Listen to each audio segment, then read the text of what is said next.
It's Elite POV, coming live to your area on twitch.tv. Let's fucking go! We are your number one place for everything in the world of all elite wrestling. And just remember, when you're with us, you'll always be elite. Yo, it's clear to see when you open up your feed that ain't nobody better than Elite POV. We bring the heat to your screen every week, cause ain't nobody better than Elite POV.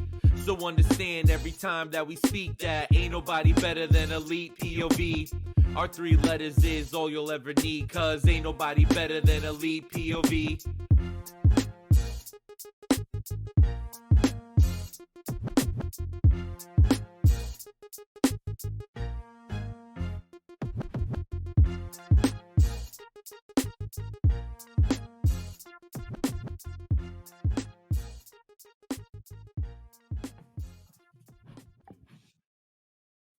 What's up, everybody, and welcome to Elite POV, where it's podcast time, and you know what that means. I'm one of your hosts, Phil Cataldo. You can call me Philium, alongside the King of Talk Style, Anthony DiStefano. What is up? What is going on? Let's get hyped. I'm not feeling the hypeness. Mox is back. Crazy shit's happening. People are spitting mist in people's eyes. There's new theme songs. This shit is crazy. And also the draw, Jackie Rodriguez. What is up?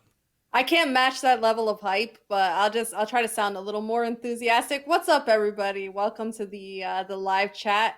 I see we got a hype train close going on in here. Can we make it all the way? Who knows? But we're happy you're here. And last but not least, the producer who Adjusting Canadian Phil's Prince. cam on the fly here. I'm sorry. Kyle Masters. What is up? What's going on, everybody? I apologize. I'm trying to adjust Phil's cam on this. I don't know what happened. For some reason, it showed you having 2 cams. For some reason, I don't know what happened there. But now, okay, I think I've adjusted you properly now. That's my bad. We were streaming the one for OnlyFans, so Yeah, no one's supposed to know about that. Must have got lost. Yeah, technology's fun, but Yeah, Phil's ready to fight the computer. I'm ready to quit and hand the show over to you guys and just move on. Yo, do you with my remember life. You remember the game in the documentary? The one song he starts like, "What the fuck you looking at, self?" That's like every time you look at your camera, and it fucks up. The fuck You would think self? a $200 Elgato camera would look better than the $50 camera that I sent to Jackie, but All I gotta mean, say here we is, Elgato, watch out. We're gonna send Phil. We're gonna send Phil, Send Phil. but you make a great stream deck, so thank you. Yeah. I don't even know where it is. I own that too. It's in a box somewhere, thrown in a closet But we're not here to talk about that. We're here to talk about AEW, and a lot of interesting stuff has been happening in the world of AEW, and we will get to Dynamite, but I want to start off with a report that Sean Ross Sapp hyped up and then dropped on Twitter and set the world on fire, and that is, of course, officially, Cody Rhodes has been working as a free agent since the end of December. Now, it could be a work. It could be just to build hype because we know Royal Rumble's coming up. A lot of people think that this Forbidden Door means literally anybody's going to show up, when in reality, we all know no one's going to show up that we actually care about from other companies. But yeah, it's definitely giving Cody a lot of buzz. It's giving AEW buzz. He was on this week's episode kind of hyping up what his future is. But Jackie, I'll start with you. What do you think about this Cody Rhodes free agency thing? It's so weird because it's like one of those situations where you're like, am I being worked here? Like, am I becoming that fan? In theory, is it a cool thing to think about Cody, spreading his wings and going elsewhere? I don't think he's going to pop up anywhere near WWE. Let's be for real here. But, to see him work the indie circuit again, it could be a cool thing to, to branch out and try new things. So if it's true, then great. If it's not, then great. Just roll with it. What do you think, Amp? He's a fucking EVP. Like, he started the revolution. And like, I think people are going way too far into this, and it's fun to speculate.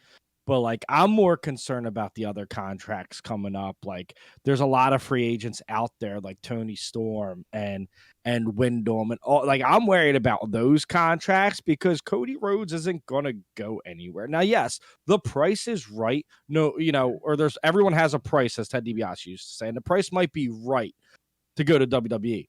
But then you're back being dashing Cody Rhodes or Stardust. You don't have creative control. You can't cut your own promos. You can't be the modern American family that you say you are. You can't have Rhodes to the top. You can't be on the Go Big Show. There are so many things you cannot do. This is a non-story to me. Now, it's interesting that he's working without a contract, but maybe as an EVP, they're trying to figure out the budget, and he's going to take a pay cut to sign more people. That, I think, is lost in this whole thing is the EVPs. Yes, they're all supposed to be getting raises, but you're bringing in Punk, you're bringing in Danielson, you're bringing in Malachi, you're bringing in Andrade. You're probably going to bring in someone like Tony Storm, who's going to be a pretty lucrative contract in the females division. You got to watch the budget, and I think they're working closely with Tony Khan to do that. That's maybe why he did not sign a contract yet. I don't think it's anything like Cody's leaving, because where is he going to go that he has this much power? Kyle, what do you think? Well, sorry to burst anyone's bubble. I think it's all fugazi. I think it's all fake. I do not think he's working without a contract, because if we remember, what else does Cody Rhodes do behind the scenes besides wrestle? Is he sits in Gorilla with Tony Khan at every single show. There's no way he's not sitting there with Tony Khan working without a contract. It's not a thing, guys. It's just, I think he's just trying to, almost like he's trying to innovate himself in a certain way right now because of what, the reaction he's getting and the way his character is going right now. He's kind of trying to freshen things up. So why not, kind of leak out there to aka the dirt sheets or the credible news sources out there that he's working without a contract, just get more buzz around Cody Rhodes. And look what he does this week. He comes out and cuts a quote-unquote CM Punk like pipe bomb promo. This is all fugazi. It was a good promo. It wasn't anything close. I know he tried, but it wasn't. I know it wasn't. I'm not trying to say it was. Don't bring up the pipe bomb and then cut your a good promo. Like the pipe bomb's an all-time promo. Like people memorized the pipe bomb, right? Like as soon as he's like, "This is my pipe bomb," I'm like, "Oh fuck!" Don't do that. It's like me going on a basketball court. Still on contract. Kobe. And they're like, no, you're not. You're not Kobe. Like, no. He's not working out a contract. He's on one of TBS's big shows with the Go Big, or is it TNT, the Go Big? No, it's TBS, the Go Big show. TBS. No more He ain't working out a contract, guys. Let's not sit here and think, and people were like, oh, only if he turns up in the Rumble. I'm like, can we stop? Can we stop, please? He's working with a contract. This is all for his current character right now, which is great. We like to make the listeners happy. You're talking about the Rumble. Yes, there's only one person in AEW I can see going to the Rumble. It is Jericho. He was on the podcast with Stone Cold. Do I think he's going to go? No, but maybe that's why he has that horrible hair dye job. You never know. Yeah, they don't like gray hair in WWE at this moment. They don't like gray hair in WWE, man. If you have gray hair, you can't go in the main roster. Nope, not allowed. Yeah, true. The other thing, a bit of news that I wanted to talk about, we didn't really talk about it last week. So with Black History Month being next month, AEW is putting together a rap album. Now, initially when I heard this news, I thought, oh no, they're going to have the talent do the music. And yeah, like the Acclaimed rap and like Austin Gunn raps, but like, do they all rap? And I thought it would be kind of weird. But then with them posting the track lists and stuff, there's songs that are inspired by the performers that are in their company who are Black in their journey. And there's like real artists on there. So I think that's pretty cool. But Ann, I'll start with you. What do you think about this? It's pretty dope because it's never really been done. Like, we could talk about, like, we used to all listen to the old WWE, like, entrance musics. But, like, besides that, when has something cool like this has been done to honor, Black History Month? And this is kind of like the new generation. This is kind of what we like to do. We like to honor it through song and through art. And I think people will learn more about not only the superstars, but about what the month means to the superstars as well. So I think it's really important to do. It's a really cool way to do it. And I'm like looking forward to it because I want to hear the Jade song so I can listen to that shit when I get back to the gym. Just like listen to it like 10 times a day so I can like get all like swole. You know what I mean? What do you think, Jackie? I think it's a cool concept. I'm interested to see how they play this one out because in my opinion, it can either be really cool or it could be really cheesy. So I hope that they do it with a little bit of, taste behind it. I think that them branching out to try to do these experimental things is really interesting. And I don't know, did they say if Mikey Ruckus is involved with it at all? Because he has to be. Right? I'm sure he's producing the beats. I would say Mega Ran's going to do some stuff too. Yeah, right? because I'm like everything to me that Mikey Ruckus touches, it turns to gold, And especially like with Josiah, I'm sure everything. Josiah's working Yeah. on it too. Josiah's great too. So, I mean, if he's got some involvement in it, then I'm definitely more interested to hear about it. But either way, keep an open mind and let's see where they go with it. What about you, Kyle? I'm excited. From what I've read, they're putting a lot of creative work into this, and it's going to be really, really well done. So I'm very pumped to hear everything that comes out of it. So glad it's not going to be something like a lot. I mean, the initial thought is like, from the first thought I had was from back in the day when Jim Johnson was still doing music for the WWE, and The Rock made it like his own song about pie, which is absolutely trash. Like it's the worst song I've ever heard in my entire life. So Have you heard Face Off? No. Is that the new Rock rap song? Where Yeah, okay, dude, I've only it's heard that my part. pot. I've only heard that because that's all. Like it's in like almost every other TikTok. So I know it's every TikTok. But is yeah, Rock. I TikRock. at first I thought it was that. Wow. and I'm gonna go back to what Phil said. I thought like there's some people that are good at making music, and there's some where I'm like, are they good at making music? So I'm glad it's not what we thought. I'm still excited for it. If the Acclaim's in it, can they please just like do like a 10-20 minute song, because I love everything that they put out. Everything they put out, even this week that the song they put out about Darby and Sting had me howling. That was hilarious. And they had Stang from Stang. Yeah. From Talking Shop and Mania. I'll tell you what though, the Acclaimed are like becoming like stars in front of our eyes. Like these guys were like a couple months ago were just working dark and like eventually like a Rampage, and now they're getting like main events and getting like cool vignettes, like making fun of people before the match. Bro, I'm so happy for them. Well, they're so going back awesome. to that because they did that in the beginning. They did that with a Moxley lot. and Kingston. I remember that. But well, they've done it with the Dark Order. They used to put out little videos every week in the very, very beginning when they first all debuted. time again. Because yeah, now they're getting the main event spot against Sting. Like to me, that means like they trust you in this company. I see Nate in the chat saying he hates the Acclaim. I booed him. It's something about your family hating. I guess things. it runs in the family. I booed him. Well, I have news for you guys. Breaking news. The CDC has said that everybody loves the Acclaim. Yeah. You can take what they say factual. Beautiful way to bring a meme into the show. That's really funny. So now there's a lot of great things that happen on Dynamite, but of course we have to start with what I think is one of the most important promos you will hear all year. Probably you'll hear in the next few years, right? So we get the return of John Moxley. Now, a little precursor to this. So with Moxley being gone, the first word that we heard of him was that he's performing at GCW this weekend. And a lot of people were upset, like, whoa, shouldn't he have come back to AEW first, or at least made the announcement with AEW first? But then, of course, I think it was like on Tuesday, we got the announcement that he was coming back to AEW. And what a perfect way to start the show off with right away, go out there. And it's something that I love that AEW does. When there's these big moments, they put people in these spots, whether it's promos or matches, they let them open the show. So they set the tone for how the show gets structured out time-wise. Like if Moxley goes 5 minutes over, we'll cut it somewhere else. But it's important that Moxley got that segment. And then what an incredible promo. You know, Jackie, I'm going to start with you because you are definitely a huge advocate for mental health. You're always posting it on your social media and stuff. So what did that promo from Moxley last night mean for you? Well, I think for starters, I tried to shy away from the word promo in this scenario because I think that what he said was very much very real and from the heart. He's not trying to promote anything necessarily, but to tell his truth and get his story out there. And it's a very real and very raw and very vulnerable moment. I kind of was taken aback. It's a subject matter that's very near and dear to my heart. First off, it's just wonderful to see how healthy he looked. When you see him regularly, you don't really notice the changes, but seeing side by side photographs from now versus 3 months ago, he looks like he de-aged 10 years. And I love that for him. There were a couple things that he said, but I don't want to like paraphrase, so I'm just going to direct quote it. I have it here.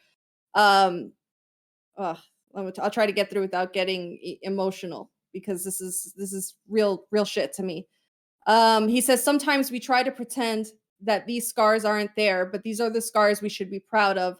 Those are the scars that tell our story. Those are the scars that give us strength, and those are the scars that make us the people that we are. And I thought it was really I'm sorry, I'm getting choked up. Really just really important stuff because there are human beings, real human beings behind the characters that we see on TV every week.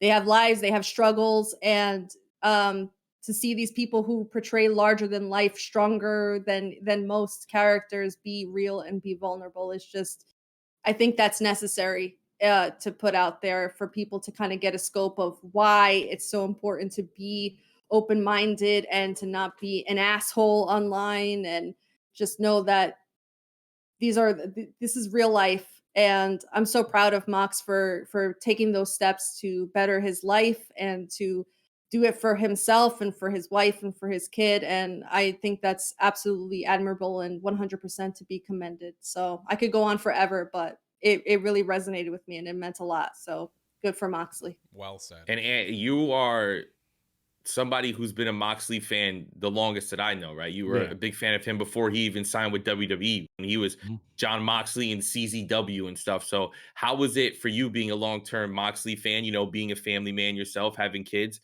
and, you know, having a wife? Like how did you take that promo? So it spoke to me on so many different levels because anyone who knows my personal life, the last year was probably the worst year of my personal life, losing my brother and battling mental illness and depression and stuff that has changed in me where before I kind of let shit slide. Like I always took the high road, and now I'm like angry and I'm lashing out because even with the people I love, the people I don't love, like my way of dealing with things has become that if I feel backed in the corner, I'm going to attack you and make you feel this big because that's how I feel. And that promo to me really like brought out of me like that I need to change because that is a weakness. And while that weakness exists, you can get better. Like you can be better. Like my mental health can be better. I can be a better person. So it spoke to me on that level where I just want to try to be a better person. And we all have scars, we all have demons. And I love that he said nobody's perfect because in this culture where everyone tries to have this shiny record of being perfect. Nobody is perfect. We've all said stuff, done stuff, you know, that we regret, that we didn't mean to, that we said out of anger, that we hurt somebody. And he, you know, being a father, he probably felt like he was hurting his family. And that's the last thing you want to do. So I commend him on getting better. And I think we can all get better. And I think that's what I took out of this promo is like, just because that dark cloud is over you, no matter what it could be, like mine might be my mental health and my anger, you can fight that demon and come out the other side. And you have the battle scar, but it's there to remind you, you know, what you left behind. So I think that promo was just so great. And on the wrestling side of things, like I can't fucking wait to see him back in action because beforehand he was just trying to run through everybody. Like he was murdering people. And I hope they keep that going. I hope they keep it going where he's just destroying people. Yeah, and I think one of the crazy things, and people were kind of posting before and after pictures, and it's something that it's hard to kind of visualize it unless there's actually a picture where you can look side by side. And that's, you know, people think like alcohol is such a thing that like so many people drink and it's such like a casual thing, a social thing. Yeah. It's hard to kind of explain to people what alcoholism could do to some people, right? And we see the picture of Moxley at the end of November, and then we see the picture of him returning last night, and you see how skinny he looks in the face and how much healthier he looks. And just, I don't know, it's just something to me that's The just blood like, pressure is down. That's the thing, like health wise, like he's Yeah. not like he was red before. He's not red. Like he was his red. skin- His face was like super round. He His looked like hair was bloated. thinning out. Yeah, it looked weird. But Kyle, with all that being said and everything Jackie Ann said, what did this promo also mean for you? I mean, They nailed it on the head. I can't say anything else. I can't say anything much that they've already touched base on mental health wise. Like mental health is number one. It should always be number one in people's lives, regardless of anything that's happening. Your mental health is key to you having a happy life and a healthy life. And I'm so glad. What I'll say is I'm so glad that he got the help that he needed and seek the help that he needed. He chose by himself to do it as well. He wasn't forced. No one dragged him into it. He is the one that came out and said, I need help. I'm going to go leave and get that help. And I love how Tony Khan and AEW helped them. You know, they did whatever they want. You want to leave for X amount of time, take as much time as you need. There's literally no rush. Go get healthy and go get into the best mental side that you can be. And look what happened. Those side by side. Isn't this pictures. what we love about this company, though? And I don't mean to cut you off, but like, it's not even just that, right? Like, that's huge. But it's like, you're injured. You don't have to come to work. We're not going to put you in a ladder match. Like, we're not going to throw you into matches when you're sick. Like, Miro's hurt. Miro's out. You know what I mean? Like, take time, heal your body. Like, that alone makes me love this company. It's like they fucking actually care about their performers. And like, they care like we care. Like, I remember when Punk was really hurt and he was wrestling the ladder match against Ryback. Moxley and I'm like, too. Moxley was one of them. He had that elbow thing. Right, you know, Moxley's elbow, the staph infection almost killed him. But they kept trotting them out there. And it's like, care about these people that are making you your millions of dollars. Like, they're people. And I personally think that's why this company is going to continue to be the best. Like, honestly, because they have people in the front office that allow these things to happen. You said it. They care. That's the big If Moxley needed 9 months, Yeah. Tony Khan doesn't bat an eye. Yeah. He goes, okay.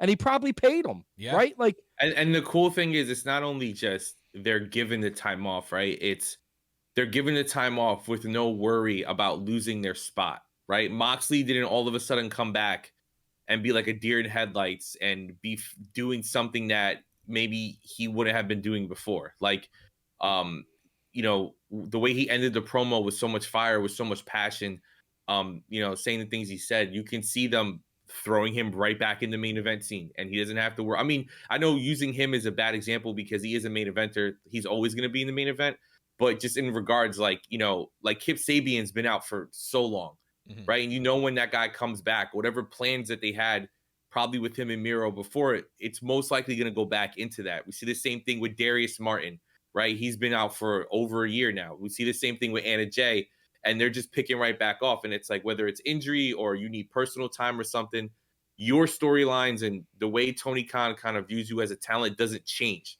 It just gets moved, right? We talk about the Hangman thing from last year, right? He was probably going to win the belt at All Out. He goes to have a kid. He ends up winning it at Full Gear. We still get the end of that story.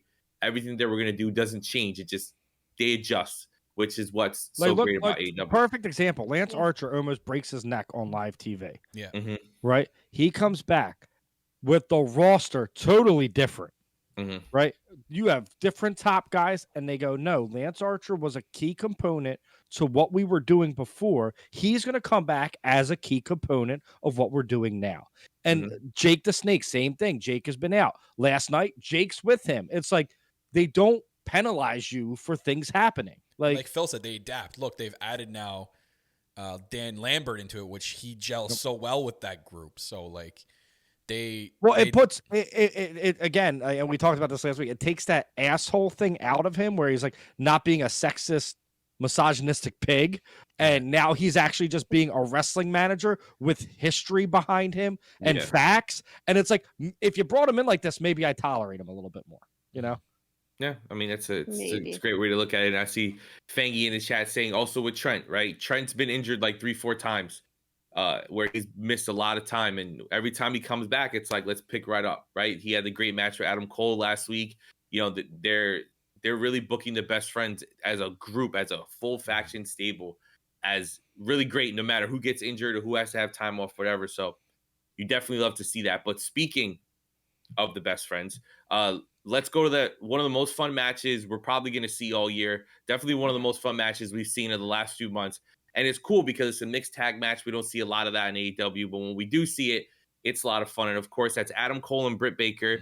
Shout out to them for having one of the coolest shirt designs on Shop AEW right now, where it says DMD, baby, which is awesome.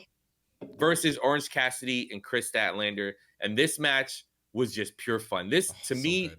this opening match was exactly what pro wrestling is for the masses, right? There was a little bit of everything. You see great moves, you see great storytelling, you see great entertainment from the very, very beginning of the match to the very, very end, with the Britt Baker going through the table spot, the Adam Cole face that Kyle was laughing hysterically while we were watching The it. best. So I'm going to start with you, Kyle. How did you like this first match? That camera work, I was yelling about it in our live stream when we were watching the show. I'm like, that camera work is gold, and they're panning back to Britt and Adam looking at each other from across the stage with like the same face. That was like the perfect moment of the whole match. But I swear to God, I think the ladies stole the match for me. Like, we've seen Adam Cole and Orange Cassidy go at it already, but I think the story here was Statlander and Britt Baker, I think, stole the match in my eyes. They had an exceptional match together, and this is a mixed tag match where I'm okay if they ever do this in AEW, because clearly they've shown now that they can do mixed tag matches and do it the correct way. We're so used to other companies doing them and not being so great. AEW's nailed it with every mixed tag match that they've done. So this was another one that was hit out of the park. Great way to have your first match be this one. And I was very impressed. I was very, very impressed by this match. And I honestly do think that Statlander and Britt were the story of this match. And they did such a great job. I'm just curious. I'm just very curious on how the story is going to go from here. I know. Well, we're getting the lights out match at Beach Break next week between Adam Cole and Orange Cassidy, which is really cool. Bash at the beach a week away. Let's go. Because Beach it's Slam. really cool because Orange Cassidy being in this type of match is not something that we've ever gotten, right? We've seen him in like the Arcade Anarchies, where it's like a fun version of a hardcore match, or we've seen him in the Mimosa match with Jericho, which yet again a fun version of a match. It's not like this is a serious rivalry. It's a blood feud. There's a lot of stakes. There's a lot of craziness, and maybe this is where Adam Cole gets his first loss. Well, actually, it won't count because it's a lights out match, so it doesn't matter. Even if Cole, it's unsanctioned. So there if he is loses, no way Adam Cole loses at Laguna Beach. No way. It's not. It's a lights out match. I don't care. He doesn't won't lose. count He don't lose on his record. Oh, Insider Kimmy, man, you're getting my hope. Don't get my hopes up. I'm hoping for that next week. That would be really cool, Kimmy. Yeah. Kimmy in the chat saying that she's Insider Kimmy to us now. She's Insider. Oh, Kimmy. Insider Kimmy is saying that because she's friends with everybody. She works for every company in the world. She's a popular girl, that Kimmy. Yeah, but for people who aren't watching live on Twitch, a certain Rebel Heart may come out. That's her name. Her nickname is Dirt Sheet Kimmy. Dirt Sheet Kimmy. Dirt Sheet Kimmy. Yeah, yeah, we're doing that. Yeah, but it's going to be a lot of fun. It's definitely something to really look for. Hey, Kimmy Ross Sapp. Even though it's Beach Break, it is in Cleveland, which is if they want to pop us, have Adam Cole celebrate and have Johnny Gargano come out and stare down. Oh my God, the fucking ovation that would happen would be unreal. But now talking, well, actually, Ann, what'd you think? I mean, mixed tag match? I loved it. I loved it. Again, Chris Statlander, I think we talked about this on Saturday. I think Chris Statlander's just, again, star. Looks like a star, right? Since coming back from injury, just insane. And Britt Baker's been unbelievable, right? Britt Baker's been unreal. Won a lot of awards, PWI. Like she is your face of your company, and like again, so good at finding the camera. Adam Cole is unbelievable, and I got to give props to Orange Cassidy. This is the spot that I like him in, because it was like when he had to get serious, and you're seeing him get more serious against Adam Cole, which I really appreciate the development, because it was hilarious when he's kicking Britt because he's not really kicking her, right? So he's not really like touching her. But then you see him get aggressive with Adam Cole, and you're like, okay, now I'm buying into Orange Cassidy. Like when he gets pissed off, something changes and he can fight, right? And he's actually good. But then he has the funny thing where he just falls off the apron. So it's like a mixture. It's like a beautiful disaster. But that's the spot that I like him in. Yes, he's talented. Again, everyone says I hate Orange Cassidy. I don't want him in the main event scene. This is the scene I want him in. This is where I enjoy him. This is where he shines, is in these moments. And I think obviously at Beach Brawl, that's going to be Beach Slam. the Beach Slam. at Beach Ball Mania, he's Sorry. going to tap into something we haven't seen from Orange Cassidy. And I think that's going to start a character development where you can take him a little bit more serious. But I do think Adam Cole drops him on his head a couple of times because they're going to build Adam Cole up to be that number one contender. And it's going to start with Orange Cassidy. You know, he's going to dismantle him. Yeah, but Jackie, what'd you think before we move on to? I next thought the thing? match was great. I am actually a big advocate for more intergender type matches happening going forward. I know that they have to tread very lightly because there's a lot of mixed opinions about it. So the mixed tag match seems to be a good way to kind of dip the proverbial toe in the water and just test it out. And this was a really fun way to do it. I love Britt Baker and Adam Cole just like straight up dirty healing it up for those first moments of the match where they're doing the fast tags in and out to each other, playing the mind games. One thing that strikes me every time that there's an interaction between these guys is Chris Statlander looks like she really wants to fight Adam Cole. They have those moments where they get the stare downs and, you know, Adam Cole's like, you can't fight me. You got to go tag Orange. And she's like, not backing down. And she's like, no, you want to fight? Let's go. And I love that about Chris Statlander. She has no chill. She has no back down in her. So I would be very curious to see if they continue to play up on that because they did put some focus into it. We know that there's the Chris and Britt thing going on, but then there's the Chris and Layla Hirsch thing going on. So it's kind of seems like feuds on the road. I'm about to say there's a Yeah. lot of like intermingling of feuds happening here. But you know, for what it was a great way to open, especially after like, you know, how deep and meaningful the Moxley speech was in the beginning to transition to something like this is a really good way to bring the crowd back up and get them lively. And they did a phenomenal job with it. Yeah, and from that to another thing that was a phenomenal job that really got the wrestling world talking. We kind of mentioned it in the beginning of the show when we talked about Cody Rhodes free agency, but you know, I don't want to wait anymore. We got to talk about this Cody Rhodes promo. Yeah. He brings the ladder out and cuts a very I don't know if it's really a heel promo. He cut a very interesting promo. Breaking I of think the it's fourth so- wall. He broke the fourth wall, and I think it's very funny how, I mean, to use a word from Bryan Danielson, how fickle wrestling fans are, right? And Fickle. how Yeah. you can see how the greats really can have them in the palm of their hand. Whether you like them or hate them, they can make you cheer or boo them almost seamlessly whenever they want, right? And you saw when the promo starts, Cody Rhodes is getting booed out the building. He's getting There's no shut the fuck chance, up chance. Yeah. right? They They're not letting absolutely him were. talk. And midway through that promo, they were cheering for him and they were clapping because the words that he was saying, they know come from a real place. They know it's said with passion and love and all this stuff. And then at the end, of course, when he gets into the more of the character stuff and what he's doing going forward in the storyline, then the crowd starts to boo him again. But Jackie, I'm going to start with you right away. What did you think of this Cody Rhodes promo? Cody, when he gets into that zone and he's cutting those like really intense promos, he just knocks it out of the park. Now, I know that there's been a lot of dissension in the crowd in regards to how people are receiving him, but Cody didn't tell a single lie during that promo. There were times where he called back to, he's like, the forbidden door has become such a buzzword nowadays. Like everybody's talking about the forbidden door, people like, jump and ship all over the place. He's like, but before there was that forbidden door, I built the damn forbidden door. And let's be real here.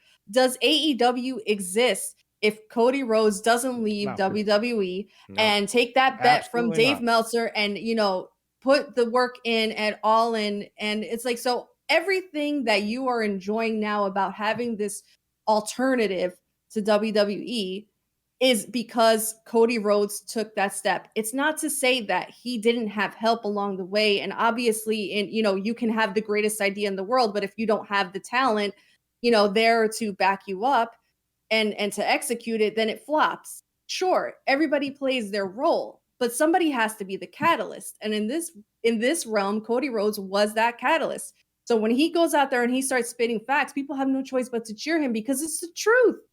And this is why I can't stand the fact that, like, okay, boo the character, but respect the dude for what he's done and the work that he's put in. Because again, if it wasn't for Cody making those steps, you don't get AEW like you have it today. So, And people forget it, right? And he mentions in his promo, to kind of build on what you're saying, is like, I'm sure other wrestlers, when they left companies, made lists and posted them online, but like Cody made that yeah, mainstream, right? Especially for someone like me who was so just WWE focused, who barely kind of looked outside of what other companies are doing. Cody Rhodes is took his You're name welcome, and by his the way. You're popularity. welcome. Yeah, thank You're you. welcome.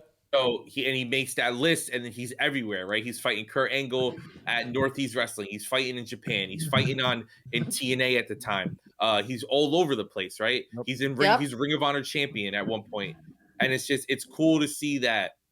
Was he the Ring of Honor champion, or did I dream He that? was. He had the, And he put remember it into the a ring? ring. he had the So- literal Ring. ring of honor. Remember Rob was So kissing the let's ring? think Yeah, about yeah. that. Brother Rob, we love you. Maybe there's no MJF ring without that ever happening. But it all builds, for right? sure, It yeah. all builds. If Cody doesn't leave the way that he does and use his high profile name to take, indie famous and international famous Bullet Club and get them on mainstream fans like me, right? Who knew of them but didn't know what they were doing, and making me, because like, and we joke around all the time, but it's like, what Bullet Club era are you? Are you the hot topic? Are you the hot Bullet- tub stream? Yeah, are you the hot tub? The hot tub are you the stream of hot Bullet era? topic Bullet Club Ooh. era? Blue And Gal's that's in his me. hot tub every night. Yeah. I got into Bullet Club when they started getting their stuff in Hot Topic because it became more mainstream. But with that Forbidden Door being kicked down by Cody, it created all this. So what do you think, Ant? Cody Rhodes is, when he has something to say and he has some passion behind it, I put him up there as the best promo in pro wrestling. The passion is not fake. Nothing he said came off forced. He truly believes it because it's true. He's speaking facts to people. Now, I get why you hate the character, but nobody works harder than this man. I promise you, behind the scenes, like, he is one of the reasons why AEW is successful. He is one of the reasons why AEW exists, right? He was the mastermind, and then he had the talent with the Bucks, Hangman, and Kenny on his side to say, let's start this. But what is Phil Jackson without Michael Jordan and Scottie Pippen? But let's flip it. What is Scottie Pippen and Michael Jordan without Phil Jackson? And I always said that Cody is the Phil Jackson of this. He's not the star. He was never meant to be the star. He was meant to put this together and facilitate it to win. And that's exactly what Cody Rhodes has done. He's kicked down forbidden doors. He's really elevated younger talent. Even though he's winning sometimes, he's elevated younger talent. He's tried to put young guys over. We know the go-go thing was a mess. He said it was a mess, right? But look at Sammy Guevara now. Like, Sammy versus Cody in a ladder match is going to steal the show. Like, it is going to be phenomenal. And Cody can sell a big match better than anyone, right? Cody, I wasn't even a Nick Aldis fan, and I was so excited for the NWA Championship at All In, right? Because Cody Rhodes sold that match so well. And He plus, is Cody perfect. is at not only selling the match, but selling the importance of that TNT title. I do When want to. Cody has that title and he Yep. cuts a promo, he's like, "This is the main event title." Like, he says it all the time. We don't have mid titles here. Yeah, we don't have mid card titles here. Like, it is just as important on a different level than the world title is, especially with his connection with Brody Lee and how much that company still to this day. I love the Brody line too, by the way. Yeah, when he's talking Love about that. Brody King having the balls to come in his What company. do they call him? and then- Gunther McGillicuddy? Yeah, I think that was more of a shot to what them changing Walter's name. I don't think he actually is pissed at Brody for keeping that name, because Brody King was Brody King before he came to AEW. I think he just said, but it was his point that they keep their names, and he's going to have to answer to Brody's son. When another 8 years. Yeah, another 8 years. There's one thing I want to point out, and I'm going to kick it to Kyle. I love that he was speaking passion, and then he stopped and he turned his head like that, and it was like back to character, and we all picked up on that. Like, as soon as he turned his head, you're like, okay, Cody Rhodes is now back to his character, not speaking the Revolution talk. Now he's back to trying to get people to boo him again. So I love that he's just, like you said, Phil, it's It's like they come out, they boo the shit out of him, they cheer him, they boo him, they cheer him. They don't know what they want to do with them because I think people are cheering the man Cody Rhodes but booing the character. But Well, he's playing it on such a similar, line. You know what I mean? and I mean this shows at the level that Cody Rhodes is, because this like dual chance in recent history, it's been John Cena and now it's Roman Reigns. Yep. So now you're putting Cody Rhodes in there, and I think that it's not that people hate Cody Rhodes. It's just a cool thing they hate Cody Rhodes, right? Yep. If you take away wrestling Twitter and we're just back to being fans again, and we're going to these shows with our friends to have a good time, and it's not about being famous, it's not about getting on camera, it's not about saying stupid shit on Twitter to get a bunch of impressions or likes or retweets or whatever. It's just watching the show. People would like Cody because the very second Cody turns heel, they cheer because that's what the crowd wants. Similar to Roman. Roman turns heel. Now the most popular person in WWE. I don't think people exactly. Cheer. So it's like, I don't think it's gonna be a big difference if Cody went heel. I think it'd be the same reaction. There'd be people that would love it, then there's some people that hate him going heel. Like the people that are cheering him right now. I think you get the same reaction. Well, the people no who what. love him, who would be mad that he goes heel, they wouldn't be. The fact that people love Cody Rhodes, like, I'm not gonna be upset that he went heel because I'm just gonna, all right, cool, he's a cool heel now. I still like him. I still love Bryan Danielson. He's a heel. Like, yeah, I don't know. I get what he's doing, and I get what you're saying, Phil. It's like any reaction's good reaction, especially when it's split like that, because you've heard it. You've heard all the greats say it. Stone Cold says it. If they're making noise, that means you got them, right? If you come out, if Cody came out and everyone's like, crickets. But my favorite thing is if we all revert back to when he was released. Well, let's all revert all the way back. Let's hit the rewind. How many people tweeted, that guy should have been world champion? Mm-hmm. Now those same people are going, I don't want him touching the AEW world champion. He's not even TNT championship.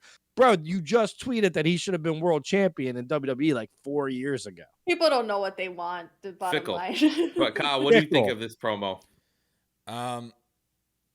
I thought it was good. I don't think it was when he said it was pipe bomb. Like he was like bringing up the CM Punk thing. I'm like, oh, I don't know if you should have said that, because it wasn't pipe bomb level. You're breaking some fourth walls there, but I mean, I don't want to make it sound mean, but I saw through the bullshit, quote unquote, because I honestly thought it was fugazi from the start. This whole contract, I'm wrestling without a contract 100%. Thing. So I'm like, okay, so I see what he's trying to do now. And it goes back, and I go back to what Ant said. This guy was the structure for this company, and he continues to be because, like I said, he continues to be backstage every show with Tony Khan and Gorilla, producing the show with Tony Khan every show. So this guy is the glue in the mold for this company. He's the one that brought this company together. There wouldn't be no AEW without Cody Rhodes, and he continues to put it in the work now. Even as his company is taken off, he continues to put in the work behind the scenes. So, I thought it was a fantastic promo. You know, I can't wait for their match next week. I kind of feel like he's going to win next week. And he's going to continue with that TNT belt. Sucks for Sammy, but Sammy's good on his own. I really don't think Sammy Guevara needs a belt right now. Right now with the implosion of the inner circle happening soon, it's... Yeah, that seems to be where they're going with that. So, I couldn't agree more. And which is good for all of us because... Not that we hate the people in the inner circle. We're just tired of that group being a thing. We need something different. We need something new. But oh my God, take a break. From something that the internet had very crazy opinions on to something that my man Kyle had a lot of words to say, and that is Shawn Spears versus CM Punk. Now, Kyle, I'm starting off with you. We were very shocked as a team, as friends, that match went as short as it did. But as the Shawn Spears guy, how did you feel watching your boy go out that quickly like that? I'll be the first one to eat my words. I was talking a lot of crap on Twitter. I'm like, here we go. CM Punk better get his first loss in AEW. Sure enough, he loses in 2 seconds. I quote retweet myself. I'm like, fuck. Yeah. They did him dirty, man. No way this guy should be losing that. I don't care if it's CM Punk. He shouldn't have lost that amount of time. That was a little bogus. Like, come on. And it's funny, too, because, like, later on in the night, a match that we're not really about because I didn't really talk about, but Archer and Kazarian get so much time. What are you talking about? There's nothing to talk. The Elite Hunter died, and we didn't even acknowledge this? No, we're just moving on. Yeah, his favorite wrestler died, guys. He's the heavy metal rebel. Bring back the Elite Hunter. Now who's going to come out in a black hood and make us think it's someone important? Sting. He's He's being Yeah. now. Ant's being fickle. He's doing the Cody thing we were just talking I about, where it's want like, oh, that guy should have been a Harry Hunter. champion. No, we don't He want him. should- Like He it's was just- a world champion material. He should have beat Kenny Omega. It's just Yeah. weird though. Oh, Like the Elite they gave Hunter. Spears a whole video package, and it was like Yep. intense. It was They a gave him beautiful great video. entrance. The entrance was longer than the match. And I'm like, The entrance is so What? cool. they gave him a GTS, and that was it. I'm like, what?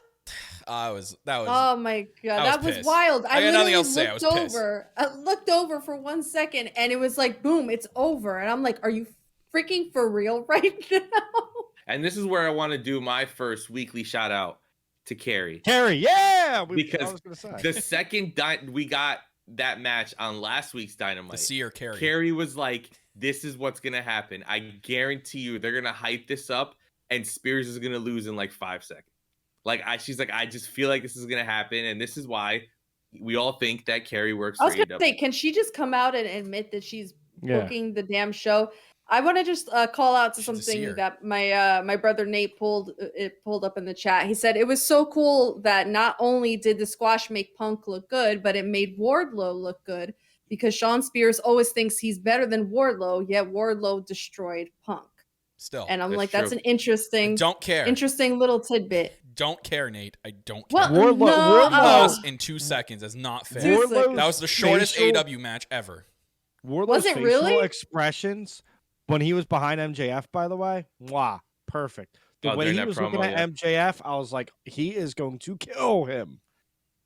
And it's cool because they added this element with docking Wardlow's pay that kind of extends the storyline, right? Because now Mhm. they're talking about him winning the Face of the Revolution match to get a shot at the TNT title. So he's going in that direction while MJF is trying to get in the world title picture with this feud with Punk. So we're kind of getting a little separation, which remember, we've said it multiple times for multiple weeks. This Wardlow MJF story is the new Hangman and Kenny. So don't think it's going to happen anytime soon.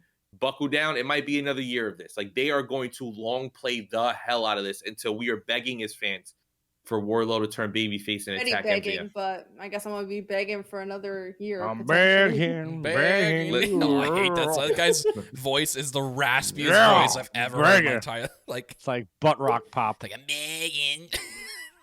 Oh my god. But yeah, any final thoughts on Spears and Punk? Wow, I didn't even get kicked to as the Punk guy. I didn't even get kicked to as the What are Punk. you Any gonna talk final about? This thoughts? match is The 2 seconds. It was too Respect. short. I So- said it. Give you the chance. So I had something that lasted 2 seconds. 9 months later, I have something that's going to cost me for 18 years. Hold up, Isaac. We're not talking about the past. Shh. Oh Quiet. my CM Go away. lord. Go Punk. away, Isaac. All right, here we go. CM Punk is great. I love CM Punk. This was a fucking huge opportunity to let Sean Spears shine because Sean Spears hasn't had a big match in a while, and you took that away from him, and I think that's very unfair to Sean Spears. Punk winning, I get it. It builds the stories, but man, people forget how good Sean Spears is, just like we forgot how good he was on the microphone. I was actually tuned in. Besides Mox, Punk versus Spears is like what I was looking forward to the most.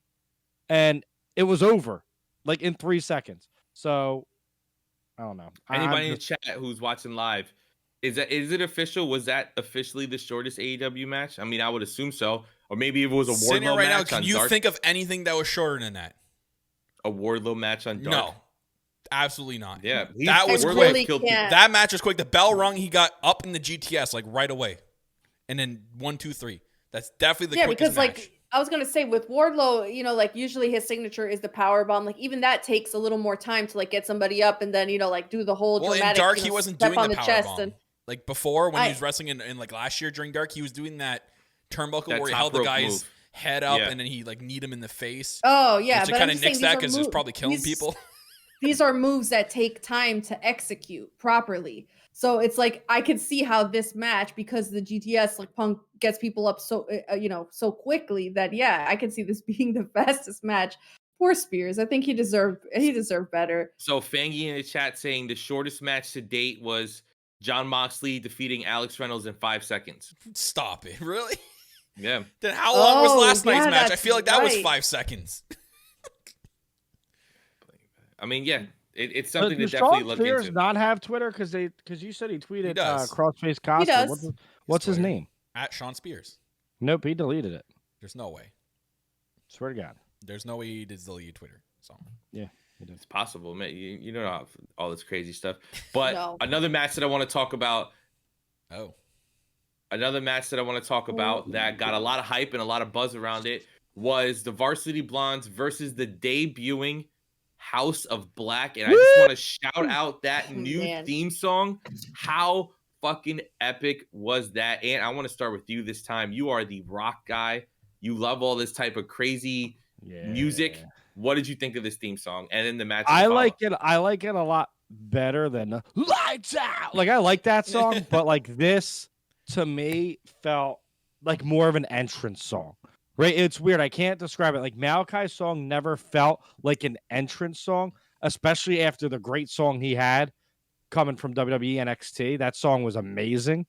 So now he gets this song, and I'm like, oh my God. I don't know if Ruckus did it, but no, it was a band. Is it? I want to know what band it is because he uses like Code Orange and stuff like that. Yeah, I think it was a band. I think Brody King tweeted it out. Brody King's in a band, so it might have been Brody King's band. Oh, there you go. Isn't Brody King? Yeah, Brody King's the lead singer of a band. So yeah, Cupid Girl. That's unfair. It's Brody's. Yo, band. you can't be a lead singer of a band if you're that fucking tall. Leave something for short people. Like you can't be like he's the fucking... dude. Wow. He's the dude that's like motherfuckers open this pit up, and then he gets in it and he wrecks his fans. Yeah, the dude's like he's fucking that kind of 6'7", dude. bro. No, you're not. You can't be that big and be a lead singer. Like it's bad enough as a lead singer. You're center stage. You're also gonna be fucking towering over your bandmates. Yeah. That's not fair. Yo, that match was fucking dope, though. I'm telling you, I knew I was like Malachi doesn't need a title, bro. Give them the tag belts like now. Sorry. Listen, now with the injury to the Lucha Bros, and they're saying Phoenix will probably be out for like a month or two. Yep. We don't know what's gonna happen in the tag division Julia's and what voice direction in the it's gonna go. music? Was it? I didn't hear Julia's voice in the intro music. There was a woman's voice in the. Well, they just released the shirt. Shout out to our boy Ghostless, right? They just released a shirt on Malachi's clothing line, and it looks like it's like a 3-headed skull, like a 3-headed devil skull. I want to say. So I wonder if there's that third member. Like, if you there is a third member. That's like look. No, the third member is happening. That's confirmed because of the picture he put out, and it was him and then the two people under him. So, it's definitely Julia Hart, though, right? Because like they keep saying, "Why are you acting weird?" Like that's gonna play out. But now Pac is involved. Yeah, Kyle still thinks Pac's still on that train. But not he's getting not. off. Not getting off. He literally is Daredevil, and he's they're gonna confuse. They're gonna swerve you. They're gonna Isaiah Swerve Scott you. No, absolutely not. He literally. Did you see Malachi yelling at the screen? Yeah, like that. No, like that's the next feud. It's gonna be fire. Like I've never been so invested in Pac in my life. Like I am so in on this shit. And I hope like he's like he like wears contacts. I know he took it off last night, and like you could see his eyes just staring. But I wanted him to almost have like these white contacts, like he can't see at all. Mm-hmm. I thought it would have been so dope. And he fights like Daredevil. He's a great lawyer. Give me Wyatt. I don't think Wyndham, if he comes, wouldn't join the House of Black. He'd have to be a leader or something. Yeah, he'd be doing his own thing. But Jackie, what did you think of this segment, the match, and even if you want to talk about the Pac stuff that followed it? Oh God, what a hell of an introduction for this tag team, man. They are such a great unit. They both have that very aggressive, heavy striking style, and I freaking love it. I love the little touch of the honoring the House of Black when they came down to the ring. God, yes. Oh my God. Yes. It's just like there's so many, like, just inject this into my freaking veins. And that's the little things, to cut you off for 1 second. That's the little things as wrestling fans, because I've started to notice it more and more that we kind of are watching these episodes every week together. Like somebody picks up on everything that happens.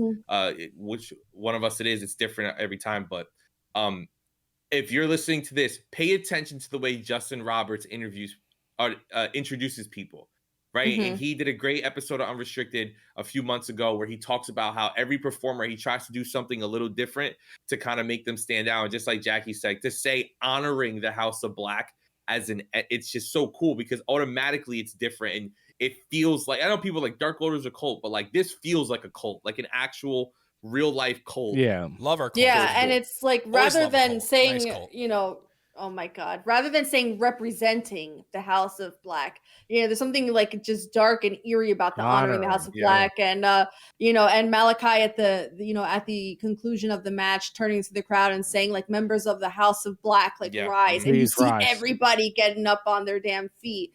And then for them to do that and then transition into that Pac vignette was just, it's such great detailed storytelling. It's such good shit. Oh no, not that.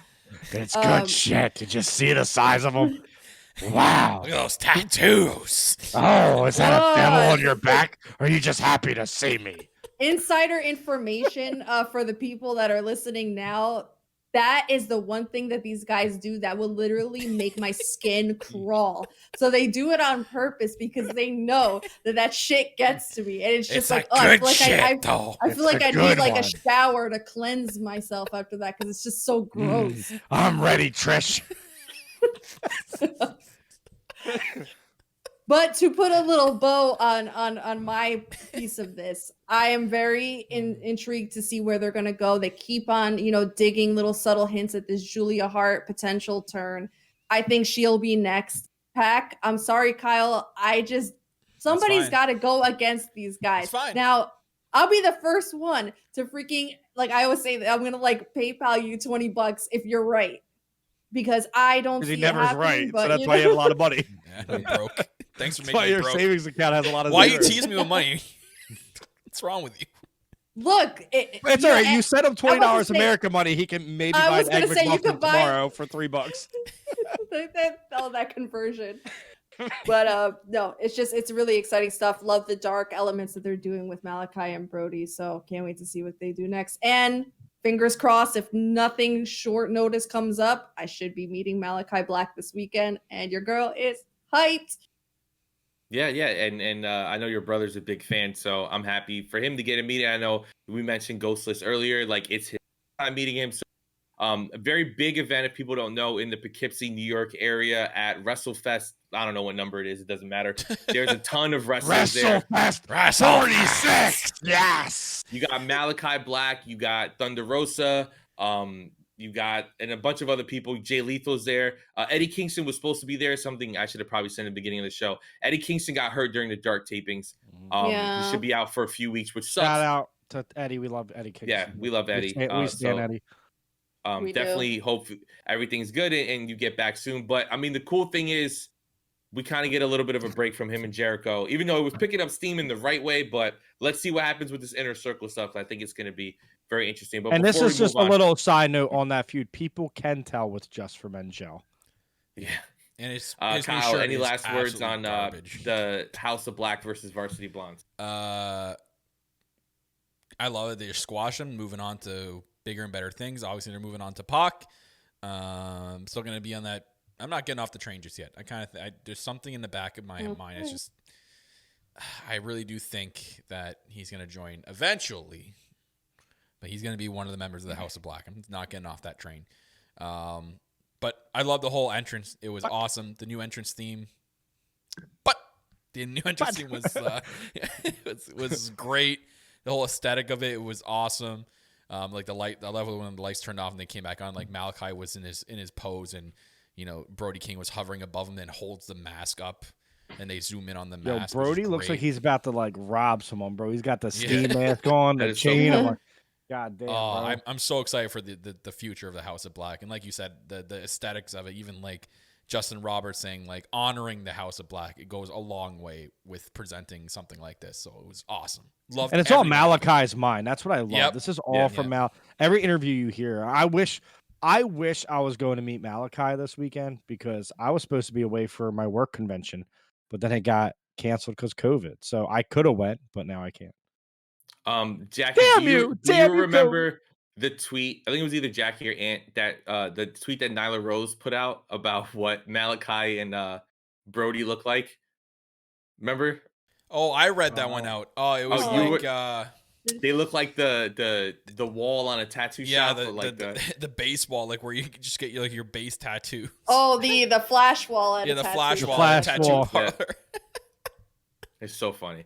Nyla Rose is really the best person to follow on Twitter. She's absolutely Best hilarious. Twitter, 100%. But the one thing that I do want to talk about before we get into the pre of Rampage Dynamite is, so one of the really cool things about this whole Forbidden Door thing, and we've said it multiple times, is that AEW, they honor what happens in other companies, especially if that other company is New Japan. And something really cool is, on Rampage, we have Trent and Rocky, Roppongi Vice versus the Young Bucks. Yeah. And they talk about their history that they have with them in Japan. They don't only just talk about it. They show footage. us a video package of matches of them from Japan beating the Young Bucks, which I think is pretty cool. So, Kyle, how cool was this for you getting to see this? I'm pumped about this because when they first mentioned Roppongi Vice a while back, this is like almost a month or two ago, I was sort of familiar with Roppongi Vice, not completely, so I went back and did not really research, I just watched some matches from them, and one of them was one of those Young Buck matches from New Japan, and it was insane. I hope they like at least match at least half of that. I know with the short amount of time they have on Rampage, the matches are great, but the times are cut a little bit short. I think they're going to have a fantastic match, and I hope they kind of replicate what I saw in their one New Japan match, but it was for the junior heavyweight titles, the one that they talked about. I can't wait. I can't wait for this. I've been waiting for Rocky Romero to do things with Trent when he came back from his injury, and they're going to continue doing this. Man, is he not still with the Bullet Club? Rocky? Yeah. Rocky was never in Bullet Club. He was Rocky Chaos. was always in It was Chaos. Sorry. He was. Remember, he just Best hung Friends out with is Chaos now. So he just Friends hung are out in with Chaos. Gallows and Anderson. That's why he called Bullet Club. I know this is just like my fantasy mind going crazy right now. I want to see like more New Japan people come in. I don't know if it's tough. For us right now. For us as fans, I think Rocky being there says a lot because he does so much for New Japan Pro He's a Wrestling. booker. Like he does, I know, but he does so much. Well, with, not like, booker. He's talent relations. He's over there. relations. Like he has a say in shit, and I really feel like him being here Yeah, Gato's the eventually booker. opened the door for Okada. And other people, Naito. Like you might see these guys, Tanahashi. Like, bro, imagine the Ibushi, match. right? Imagine Okada versus Danielson, and just oh my god, drool over that for an hour. Yep. He's just extremely tough right now. Like COVID's a big thing. Like it's COVID. I mean, and it's getting worse again. Yeah. So obviously, like you're going to see less travel now. You're going to see less Forbidden Door stuff because people can't it travel. needs to go away because I think it's gonna, as soon as it's like good enough to travel and it's okay and it's finally down and we're kind of like out of the thick of it, I think we're going to see a lot more. Like it's just going to explode because like we are getting glimpses of it all of throughout 2020 with Ishii coming in and everything they did with what's his name? Suzuki came in. You know what I mean? Like they had some stars come over that were here obviously doing the New Japan Strong stuff. So they are able to travel within the United States. But a lot of them right now are in Japan. And the quarantining and stuff over there is a lot more stricter. Well, remember, they also have New Japan USA going now where they have the shows in California. So, I mean, if people come here and they come here for like a month, right? If they're here in the States and they're doing these GCW shows or Impact or whatever, like, hey, maybe we get Okada that way. Like Jay White was on a set of Impact tapings. I'm like, why hasn't he done anything with new AEW yet? What's the deal with that? Well, now we're getting. Oh, you're talking about Jay White. I don't know why I heard Jay. No, Jay White. Like, why hasn't Jay White come in and done at least one thing with one match in AEW yet? Like, what's the deal there? Because there has to be some reason behind it. Yeah, but maybe they just don't want to overload us too much. Like you gotta. Tony Khan has said like he has so many surprises up his sleeve. I know, but like they just gave us 10 months. Danielson, Cole. They're giving us. He's with Impact in the middle of summer last year. Like, well, why hasn't he done anything with us since then? Well, now that he's with Impact, he can't do AEW because there's no Forbidden Door. Forbidden Door Gallows and Anderson would be on TV every week if there was a working relationship, right? Yeah. One thing I just want to bring up that we passed over, which we should because it was a Matt Hardy segment. Andrade is buying everything. Buy some fucking airtime. Buy a match. Yeah. Because my God, What are you doing with Andrade? I saw the best Yeah, I don't tweet know. today. It was the What 2 are you handshakes, doing? and it said WWE, AEW, and then below it, not knowing how to book Andrade. Just let the guy fucking wrestle. That's how you book man. him. Just Yeah. do something. Like anytime like He's gonna something buy gets a bunch involved of- with the Hardy family, man. Ugh. Why is he buying like? Oh, I don't know what's going on. Why are you with buying that. useless stock? right. Though I'd buy the Butcher, the Blade, and the Bunny, but at the same time, I want them to be in the House of Black. So hopefully he sells them to, because him and Malachi have a friendship. So now Andrade sells them to Malachi. That's like which would buying be me. Human beautiful currency, booking. like That's like me right? buying Yeah. stock in Nokia right now. It's worthless. I just think Oh. we've mentioned this before. I just think that Andrade is the victim of the people that he was supposed to work with. Oh, Ric Flair, fucking up, 100%. right? They have him with Vicky. Crowd doesn't like it. They put him with Chavo. Then obviously it seemed like they were going in the direction of bringing in Flair, and then Flair gets in trouble being an God. idiot. I don't And know now what's he's coming in. begging for a job every week, and now Yeah, it's desperate. I don't think he's Yeah, coming in. so- That guy's just a loose cannon now. Yeah, so I don't know what's going on with that. And Brody! they teased a bunch of stuff. I don't know what's happening right now with the whole Andrade thing, but I mean, hopefully, eventually they'll figure it out, and hopefully he's patient enough to let them figure it out. Because I honestly I- think in this company they will. But figure here's it the out. thing: is he's still getting TV time? That's more we can say at WWE. So he's probably happy. He's getting TV time again. Maybe this is a catalyst to he brings in Jeff Hardy and Matt gets mad or something. Like I went who and bought your knows? brother. so weird. I just bought the hottest free agent. Oh, it's your brother, by the way. Like, that would be. I don't know. There's. Listen, AEW doesn't fail a lot, so I'm gonna Mhm. give them this chance with Andrade. But I swear to fucking God, if this goes on for more than 3 months, I'm done. The family. I'm I'm done. sorry. The Matt Hardy family office for me is up there with the Inner Circle. Just like. No, the inner No, circle it's at way least, worse than that. yeah, bro. inner To circle me, at least the has Hardy, like they serve a purpose. the The Hardy Hardy, family thing, it was like Brandy's group. It was like all these groups that are like, "Ooh, that wasn't a good idea." You got and crowd that's not back. Go working. back to Damascus. Get rid of this big money Matt thing. Just, Well, no, he's just buying time until Yeah. Jeff comes in. The only Yeah. problem is that's and gonna be a even with- retirement run when he comes. Yeah, in. He even said. with what was said in the promo, right? Like even though Andrade bought the Hardy family or whatever, it doesn't affect Private Party because they're on the board or whatever. So like really it's only affecting Butcher, Blade, and Bunny. And now with Butcher's band breaking up, which sucks. every time I but- die, great band. Yeah, which sucks that they broke up with all the stuff that they have going on. But it's better for us because he's going to be on TV more now. So and he was in that segment, so it looks like he's back. And Buddy and did not look impressed though. If you watch her facial expression, she did not look impressed with Andrade and I love Bunny. him I love her becoming vlogs. partners. Shout out to Yeah. Ali's So- vlogs. I watch them every week. They're so good. And she had Yeah. Ethan Love Ali. Page on it this week. And I'm like, oh, look at this. My 2 favorite Ontario people. Love these yeah, 2. yeah. And listen, I say this all the time, man. Watch as much of the vlog content as you can, whether it's Ethan Page or BTE, I which just is watched at this his point a recent must. toy vlog. He's with Ricochet Page. And right at the Oh, beginning, he's like, what, yo, this is my boy Ricky- RSG. Ricky. Or Yeah. RSP. He's like Oh, a fellow Ricky Shane page. Page. He's like a fellow page representing the pages. Yeah, dude. And then you have Ali's vlog, you have Again, Thunder Rosa's vlog, you have Sammy's vlog, which something we didn't mention earlier. How funny. Oh yeah, Jackie, I wanted you to talk TH2. about I this. forgot about TH2. No, they're pretty much gone. Yeah. I think they're just letting their contract run out because of all the stuff that Jack Evans has going on in Mexico or whatever he is. Whatever he's whatever those But Jackie, videos were. something that we kind of glossed over before. How cool was that Sammy promo in Brazil? Because it popped me. It was so funny in the picture. It popped you. I don't know. It didn't do anything for me. I Listen, thought it was and- funny because I'm gonna be in real. Brazil and he's We still wa- cutting promos. We watched live, and as soon as Jackie noticed, wait, did they cut the FTR match? Her whole mood fucking changed. Yeah. Oh, like I It mean, did. no, You were like, it- all I heard was, "Oh my god, did they cut the FTR match?" And in my head, I'm like, "Oh fuck!" And Kyle like tried to cover it. No, that was for Rampage. And she's like, "I'm looking at the graphic, Kyle. It says Dynamite," and I'm like, "Oh god." 'Cause they didn't do anything new last night that wasn't advertised, right? Unless they cut yeah, Someone the got match. thick. the Milo's art, home. yeah, because the Archer it was and a Kazarian COVID. match was Yeah. not Okay, supposed to so happen. that So- and Moxley wasn't announced.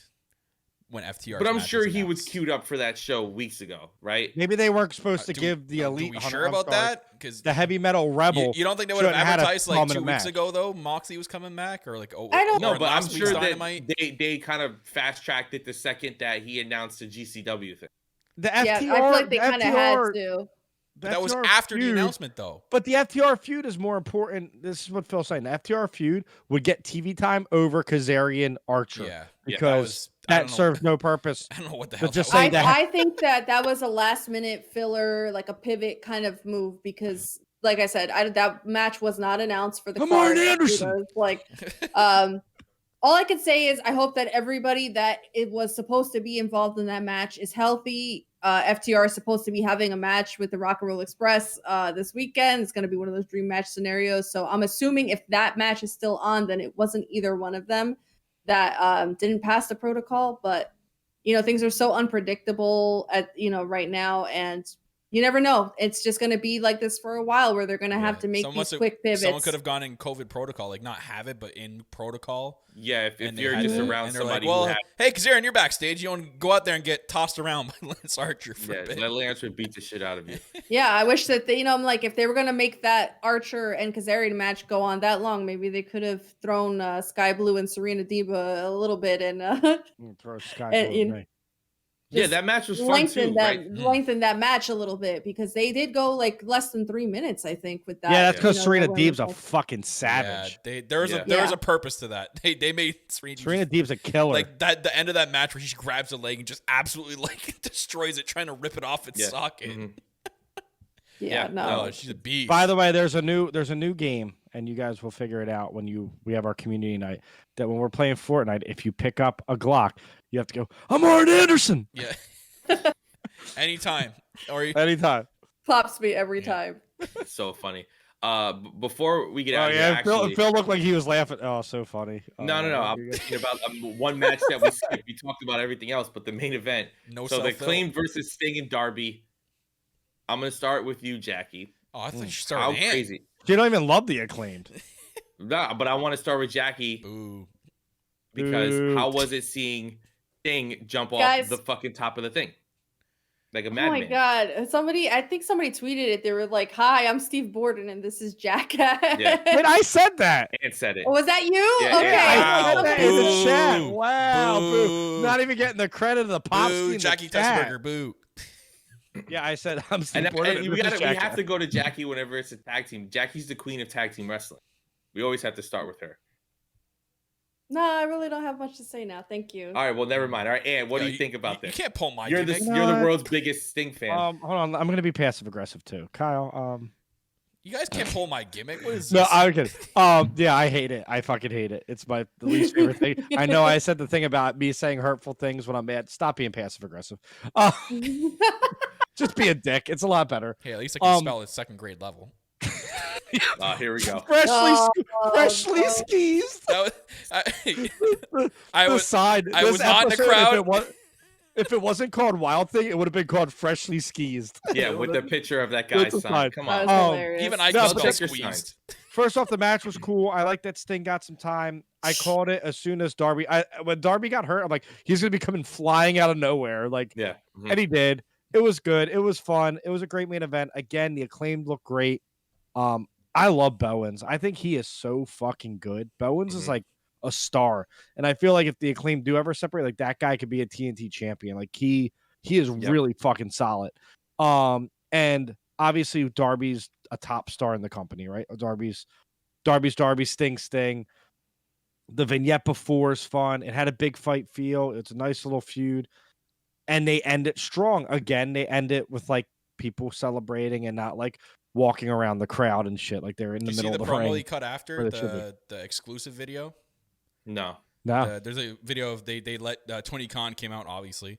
Sanjay Dutt, Tony Khan being Tony Khan, then he gave the mic to Sting, like unplanned, and Sting like cut like a promo, and it was just kind of like the promos that you would see like after when the show goes off the air, but they actually like videotaped it, and like him talking about like all the performers and telling like Tony Khan, this guy over here, Darby. If you're looking for a locker room leader, it's this guy right here. And like he put over Darby Allin so huge, and like you could see it in Darby's was actually getting emotional. Like Darby was almost tearing up hearing what Sting putting him over like legit. So it was really cool to see. If you guys haven't seen it, I'm pretty sure AEW posted it on their Twitter account or they put it on their YouTube channel. It's on one of those. It's like an After Dynamite exclusive. Watch it. It's like 2-3 minutes long. Really cool. Really, really cool. Did you guys see the interaction between Sting and Darby when they And were the sitting in fans? traffic? Oh, yep. Mhm. And then they like skateboarded up to that guy that was like with the AEW license plate. That was awesome. That's awesome. I I'll would tell you what. lose my mind if something like that happened. Sting is everything that us fans wish, like, and this isn't a shot, but it's what we wish the Undertaker was at the end of his career, because he's putting on like fun matches and fun spots, and he still has all the movement. He still feels like Sting, right?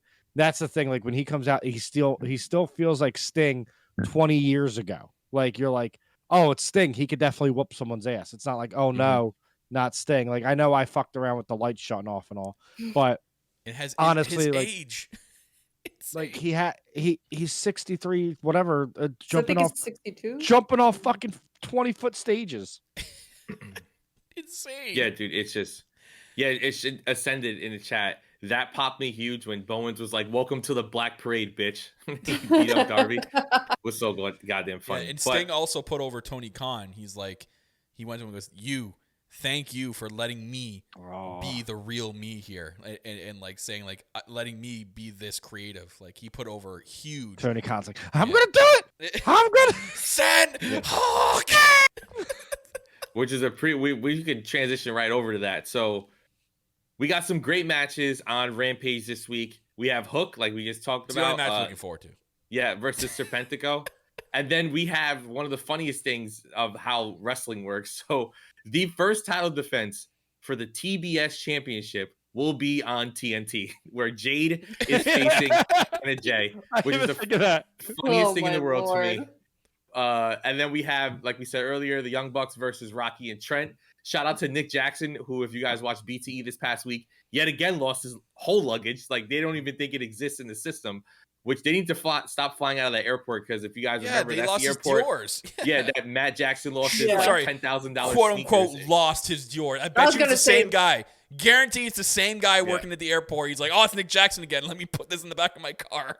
Yeah, let me just get rid of it. And then the main event of that night is John Moxley versus Ethan Page. And that is a really cool match. And yes, is Ethan Page champion? No. But he keeps getting these huge matches, right? Sting and Darby. And then we saw him going against Cody, and now he's getting Moxley. Like he's doing, and he got the Inner Circle match, right? Mm-hmm. There's a lot of stuff that they are giving Ethan Page, and I love that they're doing this. So, Ant, what's the match? There's a lot of people on this card that you like. What's the match you're looking forward to? It's fucking made for me. Are you kidding me? Yeah. Hook, Mox, Jade. Okay, I'm all of them, every single one. I kind of wish that this is kind of where I was kind of hoping they would put the Andrade match. Like Andrade, give him something and give him Mox, because we've never like seen that. That'd be fun as shit, right? Mm-hmm. But Ethan Page talks a lot, has Dan Lambert. Nobody wants him to win. Perfect person for Mox to destroy. Mm-hmm. So it makes sense. Hook's gonna kill someone. Simple.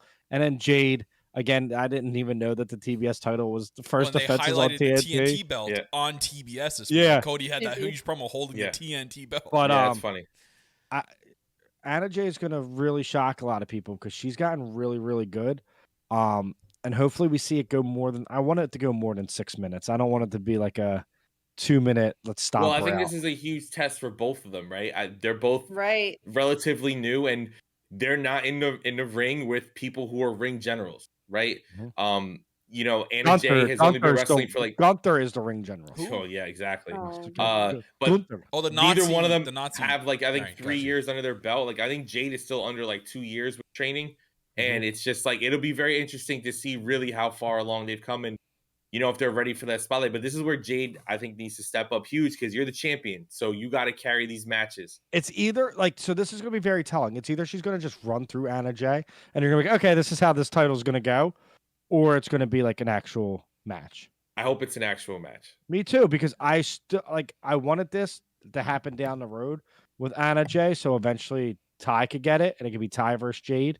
Like it could be the prelude. Well, the way that the promo that they had during Dynamite, where Anna Jay was like, I wrapped barbed wire around my arm to win a match. Like I wanted to be more Jade killing her.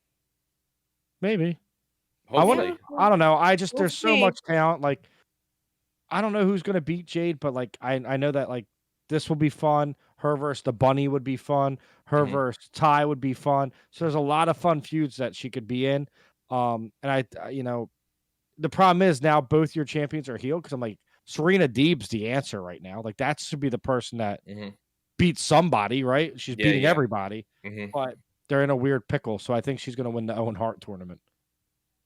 Yeah, maybe, right? As a female. I mean, at this rate, she should, the way that they're booking her as this unstoppable technician. As Jackie's, if Jackie was a wrestler, she'd be Serena Deeb. Oh 100%. yeah, that was conversation yesterday. If I was a wrestler, I would be 100%. What Serena. match are you looking forward to That's a hell the of a most? compliment. What? I think my match of the night will be Rocky and Trent versus the Young Bucks. Like I didn't have a lot of exposure to like their New Japan feud prior to this. I'm very like I came in with the inception of AEW, so everything is kind of fresh and new to me. But knowing the capabilities of both tag teams, I'm hyped to see what they're gonna do here. Kyle, what match are you looking forward to the most? Hook's match, because I just think that keep Hook on Rampage every single week, and that will draw your rating, because that guy is the most popular thing going on Rampage and what people are tuning in to see. Because and doesn't this break? Didn't we talk about it a few weeks ago that people were like, "Oh, they only book Hook in the tri-state area." He's gonna be the king of. He's gonna be the king of Rampage. Yeah, he's just gonna be 100%. on Rampage and just dominate. I guarantee you, he wins his first belt on Rampage. That'd be awesome. Now, with a preview for Dynamite next week, we have Cody versus Sammy in that ladder match. We had Red Velvet versus Layla Hirsch, the Inner Circle versus 2.0 and Daniel Garcia, Adam Cole versus Orange Cassidy in the Lights Out match, and that is, of course, what's it called next week? Oh, Beachamania. Baywatch Beach Ball Bonanza. the Baywatch Beach Bonanza in Cleveland. Elimination what Beach.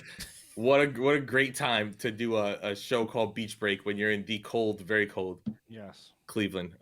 But yeah, so if you guys like what you heard today, I know I should have mentioned it earlier, but it is one of those weeks. If you want to watch live, it's twitch.tv/ElitePOV, 7 p.m. Eastern. Every Thursday, we give you this live show. We would love it if you guys were in the chat, like so many great people who are in the chat right now. Fangy, Ascended, Adam, Kimmy was here earlier. It is a great time Jermaine. to be an AEW fan. Jermaine, yes. Speaking of Jermaine, patreon.com/ElitePOV. You could be like Jermaine and sign up to our Best in the World tier. Gets you on our Saturday show, Good Morning Elite. We will be having Jermaine on very, very soon. We just got to get some details together of when he's available. And yeah, so sign up to that. If you want to follow the show on Twitter, Instagram, it's Elite POV. If you want to follow on TikTok, I wanted to make sure I didn't mess that up this week. Elite TikTok. POV clips. And if you want to follow me on Twitter, and right now the chat is telling us that Twitter might be down. You know how Twitter does that sometimes. But if you want to follow me, it's at Philliam Elite. Jackie, anything where they can follow you? Oh, yes. On Twitter, you can follow me at LoveYouMake24. And on Instagram, you can follow me at JacksTheDrawPOV. Ant, what about you? Ant_Elite POV. I'm only tweeting my wrestling thoughts. Nothing else. So deal with my shitty opinions. Kyle, where can they follow you? You can follow me on All Elite Kyle. I'm going to do a quick plug here to something me and Ant are working on and putting a much Onlyants.com. Onlyants.com. There's a lot of content we've created. We've had a lot of photo shoots done, guys. Yep. You're not going to be disappointed about this. I have the Canadian flag over my ass crack. Yeah, it's Hashtag great. no filter. Yeah, it's going to be amazing. But anyways, something real. Myself and Ant do what's called an E-Federation. So we each had our own companies. We've come together. We're going to do it under one banner, one Twitch channel, called the Alliance Wrestling Federation. It is so much fun. If you guys don't know, have no idea what an E-Fed is, it is basically we used already 2K19. We're going to be using 2K22 when it comes out. But myself and Ant, we commentate over simulated matches, and it's people's created characters. So you have your created wrestler come to life in this video game. Jax has a character. Her name is Jax, obviously. And is undefeated, and baby. One of the companies that's coming together. You got Philliam over here. He's got a character. Me and Ant have our own characters in there. And then we have a lot of people in the live chat here that have their characters. Or if you're not in it yet and you are interested, and you want to have yourself, you ever want to see yourself be a wrestler, or you want to see a created character of yours or some vision you have in your head, you can sign up and do that in our eFederation. So you can follow it on Twitter. Go to twitter.com/AWF_EFED, so EFED, and then I'll have the link on there. I'll have to pin it up on so people know, because they keep asking me for the link. I'm like, shit, I got to pin it somewhere. But there'll be a Google Doc. You fill out the form. We make you. And in 2K22 is when it's going to start off. There's going to be 2 shows a week. A show owned by me and a show owned by Ant. We play our own characters. I'm Kirk Ranner. His name's It's Kirk pretty Ranter. much me without a filter. Yeah, which I don't have a filter anyway. So I was going to say you don't have one anyway. But I'm telling you, trust me, me, if I had a lot of money. It is the most fun you will have watching somebody play these wrestling video games. It's something that even you try it out. The best way I can say it is you have to try it out, right? I was like reluctant brother at first. Rob's like, I never thought I'd care. Yeah. And like his character now, he fucking has a Twitter account for it. Like it's like it is you guys can make promos. It's D&D for pro wrestling. Yeah, you guys can create your own promos. That's a really good analogy. D&D for pro wrestling. The big thing is too, you can get as creative as you want with your character. You can create promos. You earn points by participating in the live chats to upgrade your character. You can make vignettes. We put bet on matches. Yeah, you can bet on matches because there's a betting system in the live chat. It's honestly and people start out very low. It's not like everyone's a 90. Like they start out at like a 36 overall. Yeah, 35, 36, and you have to build your way up. So the more you're in the chat, the more you interact, the more hours you have watched, you get points. You can use that, like Kyle said, to upgrade your character, and it's a lot of fun. Ant makes some wacky characters like Chungus, and to see people like that in matches, and it's the best time you will have watching somebody. It's a lot of fun. Mine was called Stooge McTan. Or you could cheat and be like Kyle and take an 8-foot Santa Claus and make him your heavy and then kill everybody. That's wonderful. That's not cheating. Out of but context, it's super fun. But we are also, guys, this is where we can connect it too. We're going to be doing a special thing. We're going to invite Phil to do it as well. Maybe we'll have Jackie do a guest spot where we simulate AEW matches with AEW wrestlers, and that will be a Patreon exclusive. Yes. So it'll be a Patreon e-fed, if you will, and that will start at the $5 tier. Yes. And we have a lot of ideas of what we're going to do going forward. We actually have ElitePOVmerch.com. We have a lot of ideas of what we want to kind of take our merchandise. We see Kyle wearing the great merchandise right now on his camera. So if you want to get that, that's up there, ElitePOVmerch.com. But we have a lot of ideas. We say a lot of funny sayings on here, right? Stuff that pops the chat gets to say. We're putting in the work. We're going to be talking to Infinity, start making some more designs, stuff that is Elite POV merch, but stuff that you could wear everywhere with funny wrestling sayings on it. So we're working on that, trying to get that out for you guys. So make sure you stay tuned to everything that we have going on, because we keep saying it's going to be a huge year. Don't buy my fucking shirt. YouTube.com/Elite POV. A brand new rant on wrestling will be coming out soon. This weekend. I'm going to record it tomorrow night before Ramapage. And up there on our YouTube channel, we have the great interview, me and Kyle. 4.5 thousand views right now. And we have Jackie and incredible interview they did with FTR, which is getting very, very close to that 1,000 view mark. So go there, watch it again, share with your friends, share. Everybody's talking about it. You see all the wrestling news sites talking about the interviews that we did. So make sure you watch it and share it yourself as well. And also, Top Girl Talk will be recorded, guys. We know it's a little delayed. We're having some technical difficulties with our team. We promise as soon as it's fixed, that will be out. Yes. And now that being said, thank you guys for listening to another great episode of Elite POV. And remember, you don't need a hat to be a cowboy.